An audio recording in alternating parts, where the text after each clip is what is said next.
రాష్ట్రంలో ఎడతెరిపి లేకుండా కురుస్తున్న భారీ వర్షాలు వరదల వల్ల ప్రజలు నానా ఇబ్బందులు పడుతున్నారు. ప్రభుత్వం ఇప్పటికే అప్రమత్తమైన సహాయక చర్యలో ఉపక్రమించింది. CM Chandrababu, deputy CM Pawan కళ్యాణ్లు అధికారులతో మాట్లాడి ఎప్పటికప్పుడు పరిస్థితిని సమీక్షిస్తున్నారు.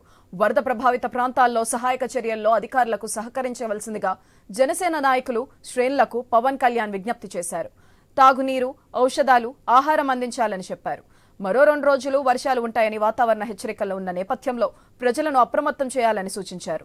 లోతట్టు ప్రాంతాల ప్రజలను సురక్షితంగా తరలించాలని ఆదేశాలిచ్చారు. దీనిపై మరింత సమాచారం మా ప్రతినిధి హరీష్ ఫోన్ లైన్ ద్వారా అందిస్తారు. హరీష్, చెప్పండి, అధికారులు ఎలాంటి చర్యలు చేపడుతున్నారు?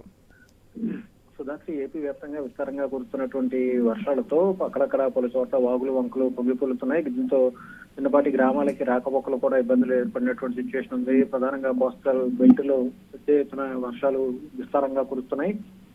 దీంతో అధికార యంత్రాంగం, ప్రభుత్వం కూడా అప్రమత్తమైంది. ముందస్తుగా స్కూళ్లకు కూడా ఈ రోజును సెలవు ప్రకటించినటువంటి సిచ్యువేషన్ ఉంది. అదేవిధంగా రాకపోకలకు సంబంధించినంత వరకు కూడా ఎటువంటి ఇబ్బంది కలగకుండా ముందస్తు చర్యలు చేపట్టారు. భద్రతకు సంబంధించి వాహనాల రాకపోకలకు సంబంధించినటువంటి అంశాలు, ప్రజలు సురక్షిత ప్రాంతాల్లోకి ఉండాలని చెప్పి ముందుగా హెచ్చరికలు జారీ చేయటం, అదేవిధంగా వస్తున్నటువంటి వరదని అంచనా వేస్తూ దీంతో ప్రవాహం సముద్రంలోకి వెళ్లేందుకు ఏర్పాట్లు చేశారు. గేట్లు దాదాపుగా 8 గేట్లను ఎత్తేశారు ప్రకాశం బ్యారేజీకి సంబంధించి.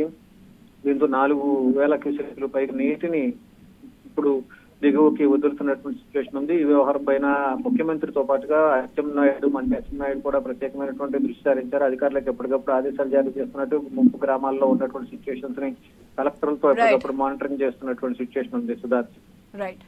Thank you Harish.